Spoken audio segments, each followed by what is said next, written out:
जैसा कि हमने लास्ट एपिसोड में देखा था कि इसाकू को दो बंदे किडनैप कर चुके थे और तभी इसाकू होश में आ जाती है और वो सोचती है कि ये सब क्या चल रहा है और मेरे साथ अब क्या होगा।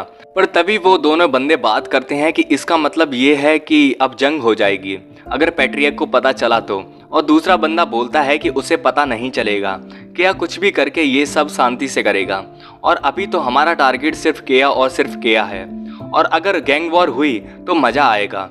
पर ऊपर के लोग अभी कुछ ज्यादा करेंगे नहीं और इसाकू डर रही थी कि तभी एक ब्लैक कार उनका पीछा करने लगती है और उसमें केया ही था जो कि कार फुल स्पीड पे भगा रहा था और गन निकाल के उनकी वैन के पास आता है और खिड़की खोलता है और कुछ बोलने वाला था और तभी उनमें से एक मोटा वाला बंदा इसाकू के पास जाता है गन लेकर और दूसरा केया से बोलता है कि तुम काफी जल्दी आ गए।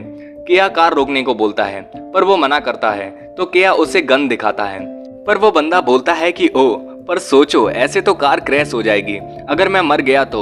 और केया कार के गेट पर शूट करता है और उसे अलग कर देता है जिसे देखकर वो बंदा उसकी तारीफ करता है कि तुम तो काफी डेयर डेविल हो और अगर गलती से गैस टैंक में लग जाती तो अभी हम सब खत्म हो जाते। और तभी दूसरा बंदा जो मोटा वाला था वो इसाकू पे गन लगाए था और बोलता है कि केया अगर अपनी खास को बचाना चाहते हो तो जैसा हम कहते हैं वैसा करो। तो बिना किसी देरी के आगे के एपिसोड को स्टार्ट करते हैं। Let's begin.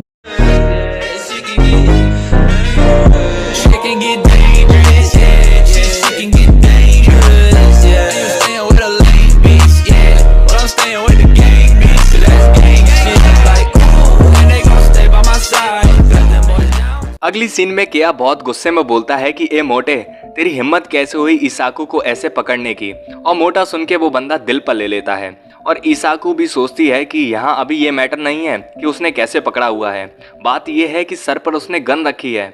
और केया चिल्लाता है कि हाथ हटाओ उससे नहीं तो मैं तुम्हें मार दूंगा।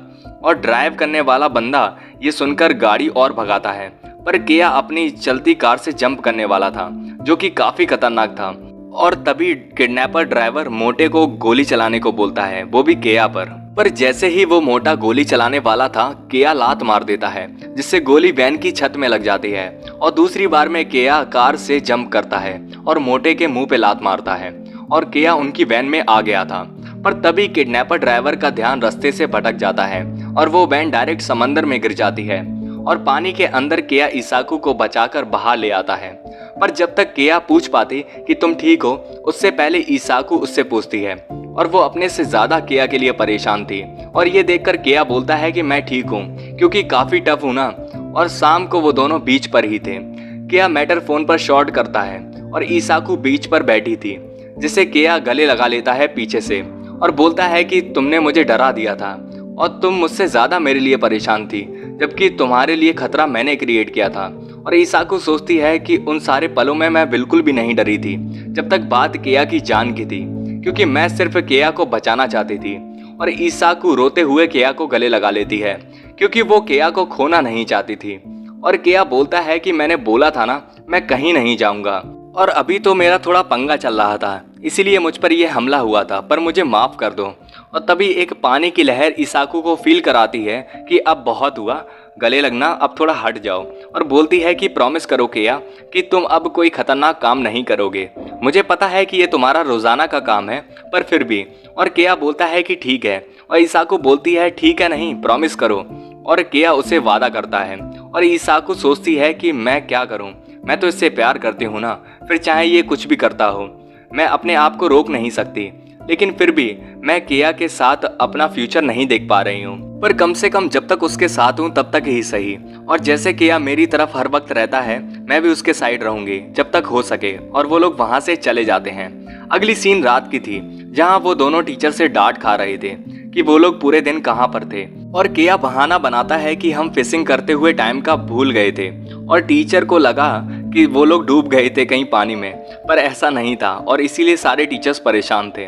और टीचर तभी उन्हें एज अ पनिशमेंट में आज रात होने वाली आतिशबाजी और कैंप नाइट से बाहर कर देते हैं और ऑर्डर करते हैं कि तुम दोनों रूम में ही बैठोगे और अपना माफी वाला लेटर लिखोगे। और ऐसे तो वो लोग बस शांति से बैठे थे पर इसाकू दुखी थी क्योंकि उसका तो प्लान था अपने दोस्तों के साथ आतिशबाजी और कैंप फायर करने का। पर केया ये देखकर सोचता है और एक टक से इसाकू को देख रहा था। ईसाकू बोलती भी है कि क्या हुआ, पर केया कुछ बोलता नहीं और ईसाकू भी अपना अपॉलजी लेटर लिखने लगती है और बोलती है कि कितनी परेशानी वाली ट्रिप है।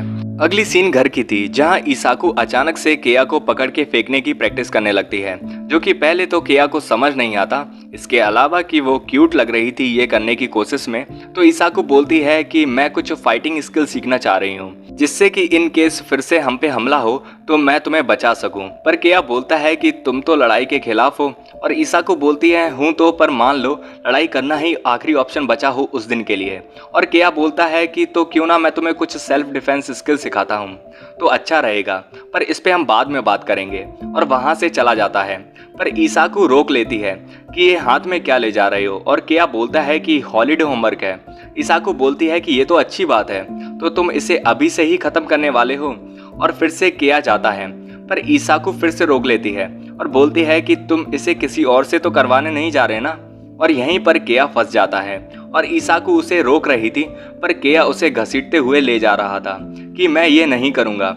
और ईसाकू बोल रही थी कि हमें टेस्ट की तैयारी भी तो करनी है, तो हॉलीडे होमवर्क कर लो तो उससे उसकी भी तैयारी हो जाएगी। पर केया का ऐसा कोई भी प्लान नहीं था, और बोलती है कि चलो हम ये साथ में करते हैं।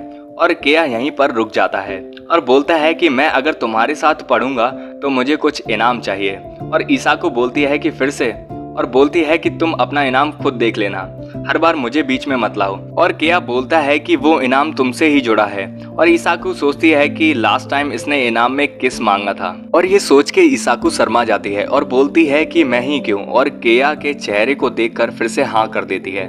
केया बहुत खुश होता है और ईसाकू बोलती है लेकिन कुछ ऐसा वैसा अजीब नहीं मांगना, और वो हाँ बोलता है। ईसाकू पूछती है कि क्या चाहिए मुझसे, और अगली सीन में केया कुछ तैयारी करता है जब ईसाकू चेंज कर रही थी स्विम सूट में। और ईसाकू सोचती भी है कि घर पे ये सब क्यों, और उसे बहुत एम्बैरेस फील हो रहा था। पर केया बच्चों की तरह बोलता है कि कितनी क्यूट लग रही हो। ईसाकू सोचती है कि क्यूट, और केया बोलता है कि मैंने तुम्हें बीच पर ऐसे नहीं देख पाया था क्योंकि तुमने जैकेट पहन रखी थी।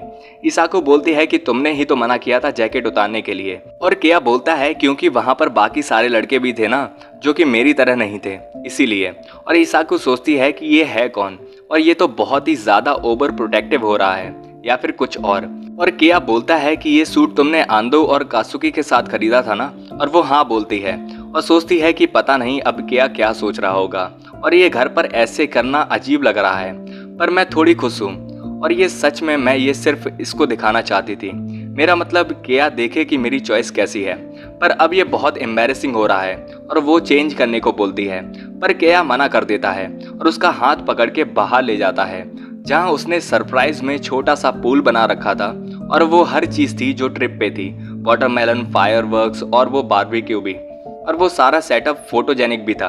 और ईसाकू सोच रही थी कि फोटोजेनिक वर्ड मैंने केया के मुंह से पहली बार सुना है, पर केया बोलता है कि मुझे इतनी चीजें तो पता हैं। और ईसाकू बोलती है कि तुमने ये सब तब किया जब मैं चेंज कर रही थी, और केया हाँ बोलता है क्योंकि उसकी ट्रिप अच्छी नहीं गई थी, कुछ अच्छी यादें बनाने के लिए ये सब करना पड़ा। और ईसाकू को वो बात याद आती है जब केया ने उसे फायरवर्क्स के लिए दुखी होते हुए ट्रिप पर देखा था, तभी से केया ने ये सब प्लान कर लिया था। और ईसाकू केया की तरफ देखकर थैंक यू बोलती है, और केया उसे जूस भी ऑफर करता है। और ईसाकू मैडम के तो फुल मजे चल रहे थे पूल में, और केया बारबेक्यू संभाल रहा था, और ईसाकू उसे देखकर सोचती है कि इसने ये सब अकेले किया। और तभी ईसाकू को वाटर गन दिखती है, जिसे वो केया के ऊपर चला देती है, और बहुत हंस रही थी, और पूछती है कि तुम पानी में क्यों नहीं आ रहे, और बाद में मैं तुम्हारे साथ बारबेक्यू में हेल्प कर दूंगी। और तभी केया भाई अपनी टी शर्ट उतार के सिक्स पैक ऐप दिखा के स्टाइल में आ जाते हैं। पर ईसाकू शर्मा जाती है कि अरे हाँ, टी शर्ट तो उतारनी ही पड़ती है, पर ना जाने क्यों वो शर्मा रही थी।